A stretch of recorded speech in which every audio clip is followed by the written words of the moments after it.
মানুষের মাথায় ভূত চাপে, আমার মাথায় চেপেছিল ফুলকপি। কোন দুঃখে আমি সেদিন ফুলকপি নিয়ে একটা ছড়া লিখেছিলাম। শীতের দিনে তোমার কাছে ফুল চাইনি প্রিয়, সময় পেলে রান্না করে ভাজা ফুলকপি দিও। ফেসবুকে এই ছড়া পোস্ট করার পর আমার জীবন এবং যৌবন ভাজা ভাজা তিলের খাজা হয়ে গেছে। বউ আমাকে ডেকে বলল, এই কবিতা কার উদ্দেশ্যে লিখেছ? আমি সরল গলায় বললাম, কার উদ্দেশ্যে মানে? এরপর একদমে অনেকগুলো প্রশ্ন করল, সব মিলিয়ে প্রায় 100-5 প্রশ্ন। সবকটা প্রশ্ন আমার মনে নেই, অল্প কয়েকটা মনে আছে। প্রথম লাইনে একটা শব্দ আছে প্রিয়। কে তোমার প্রিয়? কে তোমাকে ফুল দেয়? কেন দেয়? কিভাবে দেয়? কোথায় দেয়? দিনে কয়বার দেয়? কি ফুল দেয়? আর কি কি দেয়? কি কি দিতে বাকি রেখেছে? তাজা ফুল না প্লাস্টিকের ফুল? কার কাছে তুমি এই শীতে ফুলের বদলে ফুলকপি চাইছো? এত কিছু থাকতে ফুলকপি চাইতে গেলে কেন? কাঁচা ফুলকপি না চেয়ে রান্না করা ফুলকপি কেন চাইলে? অন্য কোনো মেয়ে কেন তোমার জন্য ফুলকপি রাঁধবে? কেন ঘরে রান্না মুখে রোচে না? ফুলকপি মানে কি সবজি ফুলকপি, না অন্য কোনো গোপন অর্থ আছে? সারা জীবন ফুলকপি খেয়েও শখ মেটেনি, আর কত ফুলকপি চাও?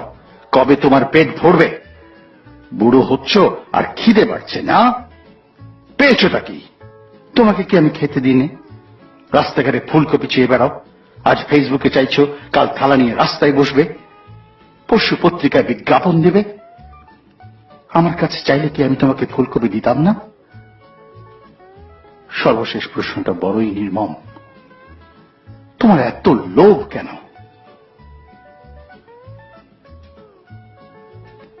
আমি কোনো প্রশ্নের উত্তর গুছিয়ে দিতে পারিনি, ফলে আমার জীবন হয়ে গেছে ফুলকপিময়।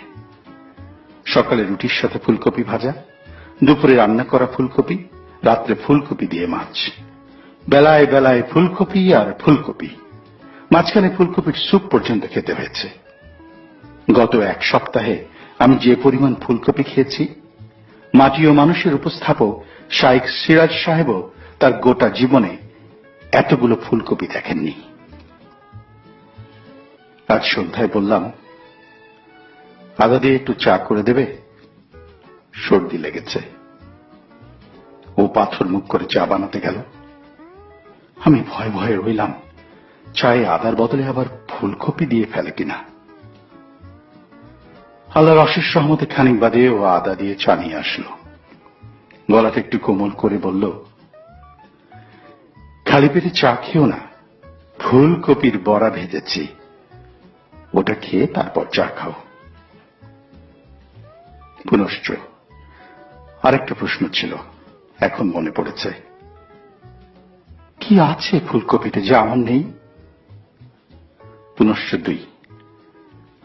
আরেকটা প্রশ্ন ছিল,